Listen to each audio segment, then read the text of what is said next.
Hi, my name is Morrison Egan. I'm with Hardcore Hi-Fi, and I'm here with my good friend Steve Huizinga from Bring Back Analog, and I'm here helping him out today. So right now we're just packing up this DP29F.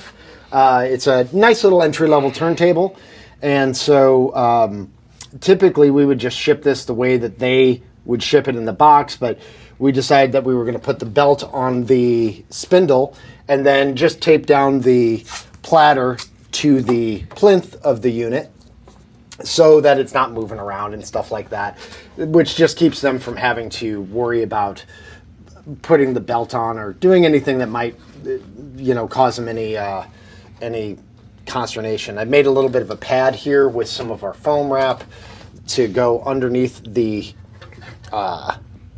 shell, and then we're just going to put a piece of packing tape right here in front just to keep that all down there.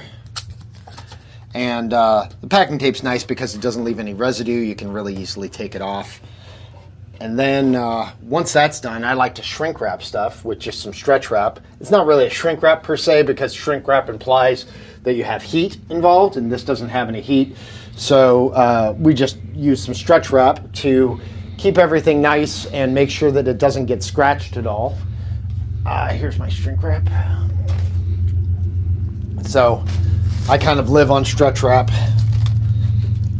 So for this, we're just gonna kind of put that right down there. The nice thing is it kind of sticks to this plastic, which is cool. And then I just kind of go over and around the entire unit. It also keeps the cables from wiggling around a lot, so we'll just stretch them right to the unit. The tone arm is already pinned down, so we don't need to worry about that at all. And it makes it to where the plastic doesn't get scratched from any of the bubble wrap or anything else like that that we might put on the unit to make sure that it gets to its place in one piece.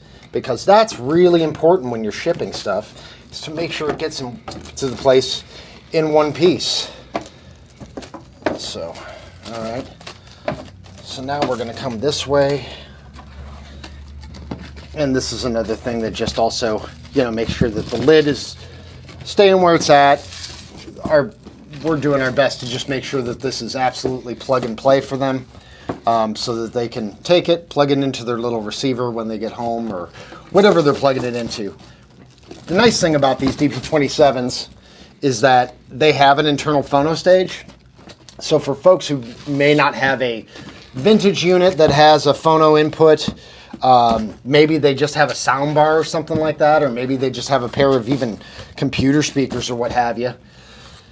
The phono stage allows you to use this with anything that may have RCA inputs. So if you have an analog input of some variety, then you're kind of good to go. So I'm gonna set this right on here and get myself a small piece of tape to tape that down. And now I'm just wrapping it in this foam before I put it in bubble wrap. And actually I may just end up doing it with this foam and then doing it with paper. This is a really lightweight unit, so it doesn't really require all the super heavy lifting that, say, a vintage amplifier might have. So that's kind of it. All right. Yeah, this unit weighs, I don't know, just a few pounds. It's not much. And then we're gonna use a piece of tape here just to hold this down. And then I'm going to come over the sides of it with this.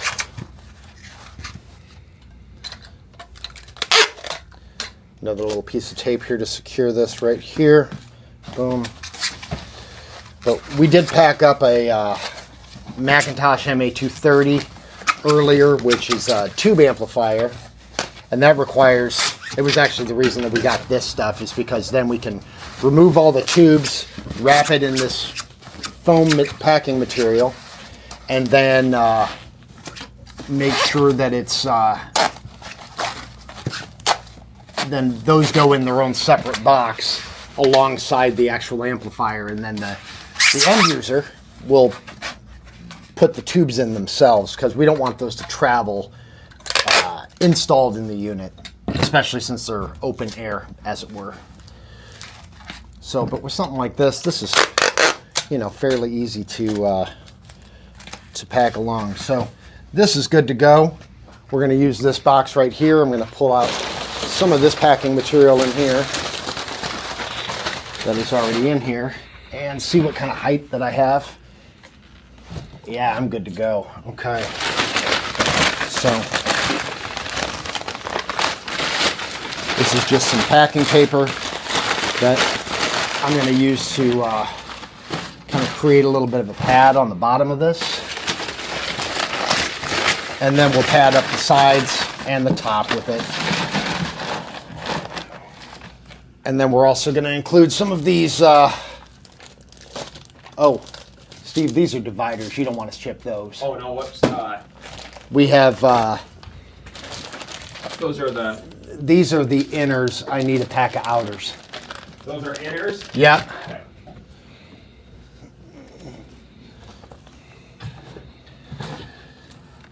So, I'm going to do this here.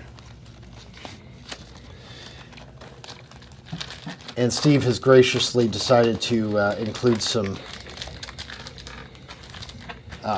poly-lined inner sleeves, which are what really is preferred, and then also some polyethylene outer sleeves.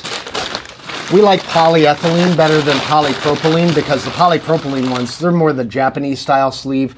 They're very, very thin, and they look nice and clear, and they stay clear for a really, really long time, but they do have a tendency to split and break. The polyethylene ones have a little bit of stretch, and while they can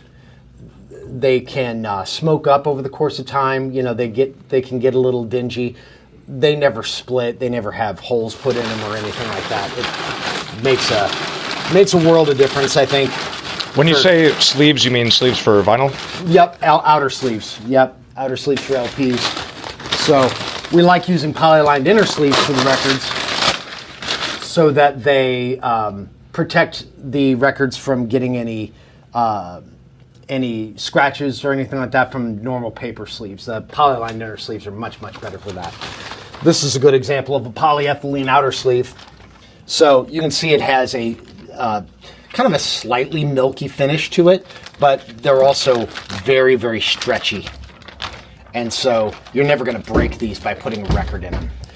That's kind of the nice thing there. So when you slip your record in fact, I can probably do one back here. Let's see, here we go. Cyndi Lauper record. So we can take our record in our right hand, the sleeve in our left hand. We just notch it like that, put in the corner, put in the other corner, and then okay. And then that protects the sleeve and keeps it beautiful for a lifetime. So oftentimes you'll find with folks with collections, here's a good example, like so this didn't even have an inner sleeve in it. So I'm going to put this in one of these inner sleeves that I slipped in here. So it has arrows to tell you which side the record goes in. And it has a little bit of a poly there, so you're not going to get scratches from the paper. So that's what that looks like. And with a lot of collectors, they prefer to put the LP behind the sleeve so that then you can keep stuff like this from happening. So any edge wear or breaks in the spine, anything like that, and then you can just put them together like that. So this is how I store my personal collection and how a lot of folks will store their personal collection. So you have the front sleeve like that, and then the record is in the back, and you can easily pull it out, play it, and then just keep everything in the sleeve. So that's kind of the skinny on that. Inners. There you go. That's perfect. Excellent. So then we just pack this up like this, pack this up like this. It's already got the fragile sticker on there, which is awfully nice. And grab our roll of tape and make sure that all the seams meet nicely. pull that right there, and then boom.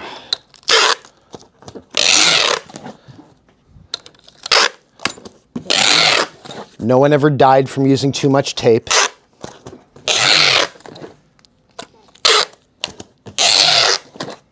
And then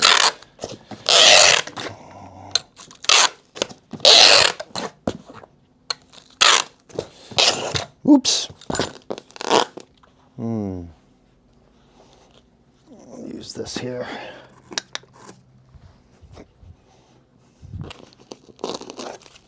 Good. All right. That is fine. And that is a perfectly packed up Denon DP 47F. Or DP 29F. The DP 47F is a very different turntable. 47F's kind of a monster.